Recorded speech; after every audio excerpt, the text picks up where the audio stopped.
Now let me move on to this, man. J. Cole's comeback strategy. J. Cole's comeback strategy. Now, what are you talking about, J. Red? Well, J. Cole, as you know, it seems to me that he's on the verge of releasing the Fall Off album.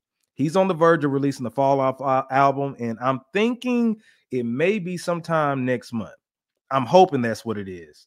But anyway, he released a podcast, and how many episodes is it? Like 10 episodes, I want to say, right? But a podcast called Inevitable. He's doing it with some guy named Isaiah something. I forgot. Forgive me. But in this podcast, he's going through his career, the lifespan of his career.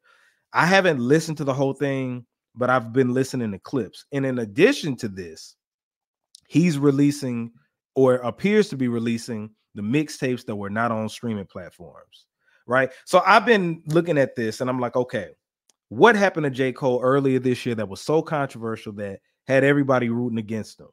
He backed out of the Kendrick Lamar battle. He said he was sorry. He apologized. That whole apology, it was damaging to his career because he's supposed to be this ferocious rapper, which I came up listening to J. Cole. I love J. Cole as an artist, but it was hard to take him serious after he backed out of the battle, right?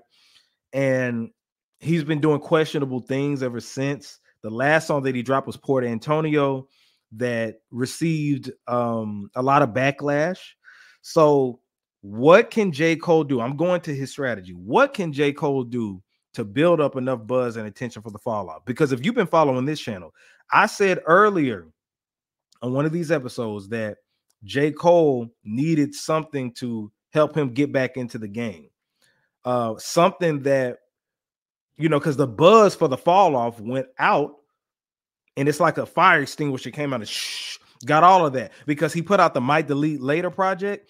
And then right after he put that out, he apologized for putting the diss record on there. So that just killed the buzz of the fall off, right?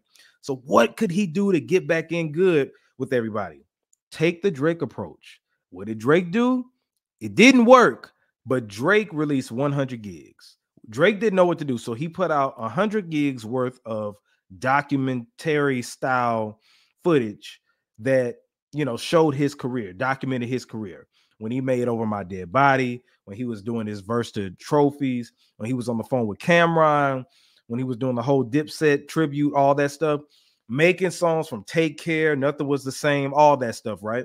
Because when you see that, you reminisce and realize how great Drake was. Now, it didn't really work that well for Drake. It just worked for his fans more so. But it wasn't anything leading up to it. Drake just put it out. J. Cole said, you know what? If I did a podcast sitting with my homeboy talking about me coming up, going through each one of my projects, I ain't gonna do no footage, you know, but I'm gonna release podcasts so where you could hear me talk about this. I know people like this, so I need to have people fall in love with me again. So I'm gonna have people fall in love with me again by reminiscing. And what I'm gonna do is each episode, I'm gonna call it one of my projects: the come up, the warm up. And these are literally the titles to his episode: the come up, the warm up, Friday Night Lights, Cold World Sideline Story, Sideline Part 2, Born Center, Forest Hill Drive, and it stops at Forest Hill Drive. It's some stuff in miscellaneous stuff in between that. But in addition to this, he's released the warm up mixtape on streaming platforms. Now, if you know J. Cole, in my personal opinion, his mixtapes always went harder than his albums originally, meaning that I enjoyed the come up, the warm up, and Friday Night Lights way better than Cold World Sideline Story. I preferred all those mixtapes way better than Born Center. It wasn't until he put out Forest Hill Drive that was the album that I was waiting on from him the first time. The very first time I was expecting to hear that. I didn't get that until years later, you know, and then he kind of started stumbling off with 4 Yards Only, went into KOD and all this other stuff, right? But building up anticipation, because I think his strategy was going to be put out Might Delete Later and then later on put out the fall off or put out verses leading up to the fall off. But instead of putting out a mixtape, he saw what Port Antonio did, and, you know, it was a lot of backlash. So let me get the people to love me again. And after I get them to love me again, I'm going to release my project, the fall off, which I'm guessing is in December sometime, because he released the warm up. He released the come up. putting the warm up on there. That's his classic mixtape. Then he's going to put Friday Night Lights out on streaming platforms. So everybody's soaking their brains, reminiscing about J. Cole, all this other stuff, how much we loved him. He's taking me back to my college days and everything like that.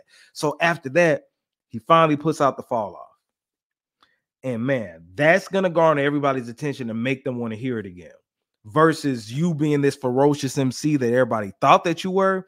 And then everybody looked at you like you were BITCH for backing out. Because I guarantee you this, his sales would have dwindled.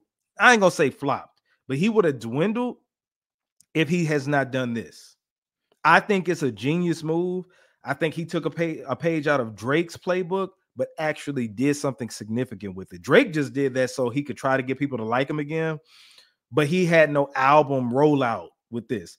J. Cole turned this into an album rollout to make people fall in love with him again. There's an actual goal, right? I'm trying to put the Fall Off off.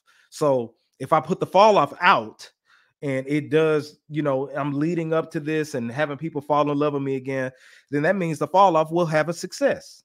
It'll be a success story, a comeback. So with this Inevitable podcast, I think it's a good idea. And I think this is his comeback strategy, because everything he's kind of been doing before, he's been laying out verses. He put out Port Antonio, but like I said, it's been receiving some backlash, some criticism. So instead of taking that ferocious rapper approach, you can't come out and say that you still that nigga and all that other stuff, right? So what do you have to do?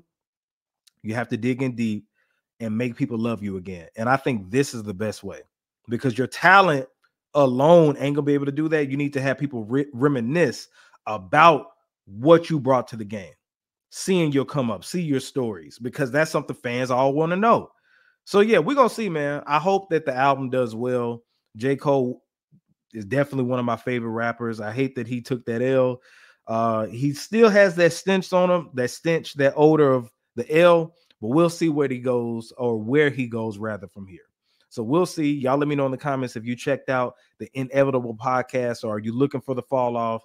Is he dropping it this year? I say this. He should drop it before Kendrick drops. He should go ahead and drop it before Kendrick drops, because once Kendrick drops, it's a wrap. It is a wrap. Ain't no telling if he going to take some shots at J. Cole, whatever the case may be. But if I was him, I would go ahead and put it out for the years out.